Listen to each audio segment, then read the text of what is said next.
À l'époque où le savoir se cherchait avec torche, aux quatre coins du globe, vivait un bonhomme que j'appellerai Kham. C'était le meilleur coach en développement personnel de sa génération. Et tous les mecs, largués par la vie, frappaient à sa porte pour avoir des réponses claires à leurs questions existentielles. Kham leur partageait 2-3 conseils sur comment faire pour ne pas trahir son frère pour une poignée d'or, comment éviter de tuer le chien du voisin lorsqu'il t'empêche de dormir la nuit, ou encore comment se retenir pour ne pas mougou la femme de ménage alors qu'on est encore marié, et d'autres délires du genre. C'était toute une philosophie axée sur des valeurs morales solides que ses partisans récitaient en mantra afin de ne pas capituler face à leur tentation de cervelle d'oiseau. La vie suivait son cours, ses conseils bien éclairés faisaient le bonheur et la paix de toute une communauté. Et tout le monde clamait sa sagesse indiscutable. Sauf que Kham n'était pas vraiment satisfait de lui. Il avait ce sentiment de manque au fond de lui-même qui lui rappelait qu'il n'en savait pas encore assez des mystères de l'univers. Alors il fait un vœu à l'univers.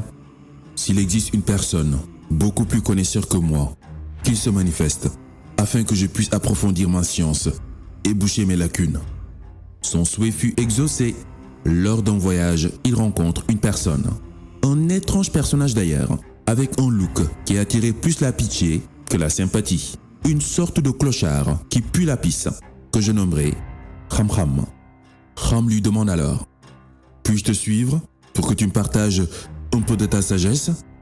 Kham Kham répond: « Tu n'auras jamais assez de patience pour rester avec moi. » Kham insiste: « Crois-moi, je serai patient et je ne te désobéirai pas. » « Eh bien, dit le clochard, si tu me suis, ne m'interroge sur rien. Attends que je t'en parle le premier, ok ? Ok, c'est cool, réplique Kham. Ils partent donc ensemble. Ils embarquent sur un bateau. Et là, Kham Kham profite de la distraction de l'équipage pour faire un gros trou sur le flanc du bateau. Kham s'écrie: Mais qu'est-ce que tu as fait ?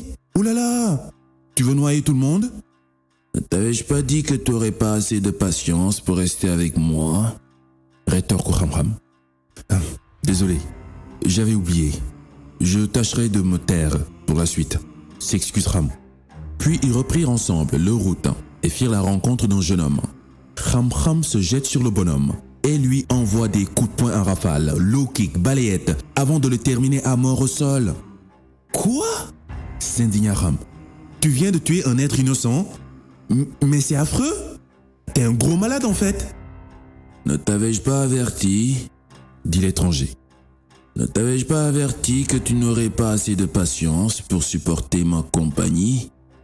Ok, écoute, je ne comprends pas vraiment ce qui est en train de se passer, mais si je te questionne encore sur quoi que ce soit, dit Kham, tu auras le droit de me chasser de ta compagnie. Ils se remettent en route et ils arrivent dans une cité où les habitants refusent de les accueillir.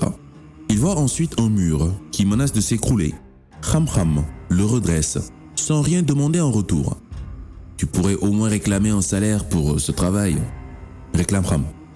Voilà le moment venu de notre séparation, annonça l'étrange personnage qui pue la pisse. Je vais cependant t'éclaircir sur la signification des choses que tu as été impatient de savoir. Pour ce qui est du bateau, elle appartenait à de pauvres gens qui travaillaient en mer. J'ai voulu lui donner l'apparence défectueuse, parce que derrière eux, il y avait un roi qui s'emparait de tout navire et l'usurpait.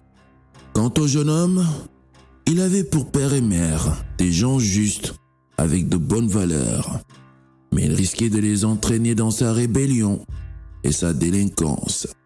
Et l'univers a décidé de leur donner un enfant meilleur à la place. Pour ce qui est du mur, il appartenait à 2 orphelins de la ville. Et en dessous de ce mur était enterré un trésor qui leur revenait. Comme leur père était juste, l'univers a voulu qu'ils attendent d'être assez grands pour le trouver. Je n'ai donc rien fait de mon propre chef. Il y avait un pourquoi à chacune de mes actions. Voilà. Voilà toute l'explication. Que tu n'as pas eu la patience d'attendre. Ciao. Ram. Et ainsi Ram prit congé de Ram. Que savons-nous vraiment de la vie? Ce que nous savons jusqu'aujourd'hui, est-ce la vérité? Et les autres, qui font les choses différemment que nous, sont-ils dans l'erreur? Ce qui est clair, c'est qu'on en sait toujours moins que ce que l'on croit savoir. Oh oui, rappelle-toi, il y a encore 10-15 ans en arrière, tu croyais à des choses que tu étais prêt à défendre, bec et ongle. Et aujourd'hui, ces choses te semblent complètement absurdes, voire même erronées. Par exemple, tu as dû comprendre que avoir des tatouages cool sur la peau ne t'offre pas plus de confiance en soi, qu'avoir le dernier iPhone ne te rend pas plus heureux, que boire beaucoup d'alcool ne fait pas disparaître tes problèmes, que porter des bijoux coûteux, se saper de vêtements de marque, ne fait pas de toi une personne de valeur. Tu as dû par tes propres expériences arriver à ces conclusions. Aujourd'hui, tout semble évident, bien sûr, mais il y a encore 10-15 ans, dans ta tête d'ado complexe et rebelle, tu n'en savais rien, ou tu t'en foutais complètement. Parce qu'on en sait toujours moins que ce que l'on croit savoir. On a tendance, surtout adultes, à rester arrêtés sur nos croyances. On croit savoir tout de la vie, en nous basant juste sur nos expériences personnelles et sur ce que notre environnement nous renvoie. On pense détenir la vérité absolue. Tout ce qui ne confirme pas nos acquis, c'est du n'importe quoi, c'est bizarre et ne mérite pas notre attention. Et avec le temps, on a même tendance à mépriser toute croyance étrangère qui vient contredire nos préjugés. D'ailleurs, on voit ça dans les religions dites révélées. Chacune croit avoir le monopole de la vérité. Chaque religion pense savoir ce que Dieu veut et ce qu'il ne veut pas. Chaque religion pense détenir les clés du paradis éternel, jusqu'à parfois diaboliser tout ce qui ne suit pas cette voie. Regarde, l'autre n'est même pas capable de savoir ce que sa femme veut, mais il sait ce que Dieu veut. Commence d'abord par satisfaire la créature qui donne vie sur terre, en l'occurrence la femme. Après, on parlera de la source qui donne vie partout, ok? Personne n'a le monopole de la connaissance. Personne n'a le monopole de la vérité. La vérité n'est pas une question d'âge, de religion ou de nombre de followers. Chaque vie qui porte en elle la semence de la vie porte forcément avec elle un message pour la vie. L'individu est un messager et sa vie est le message. Peu importe le volume de savoir que tu sembles détenir, tes diplômes, ta position sociale, ta position religieuse spirituelle, il y a toujours quelqu'un, quelque part, qui en sait plus que toi ou qui sait autre chose que tu ignores, tout simplement. Même si la personne en question ressemble à un clodo mal habillé, sans dents et qui pue la pisse. La vérité n'est la propriété de personne. Tout ce que l'on sait aujourd'hui paraîtra rempli d'insuffisance dans quelques années, ce qui est tout à fait normal. Cela montre qu'on évolue. Comme le répétait le champion Mohamed Ali, une personne qui voit le monde à 50 ans comme elle le voyait à 20 ans a gaspillé 30 ans de sa vie. Accepter humblement notre ignorance nous donne la flexibilité de s'ouvrir à l'autre et de là, découvrir, apprendre, intégrer de nouvelles connaissances qui nous font grandir et le plus souvent nous facilitent davantage la vie.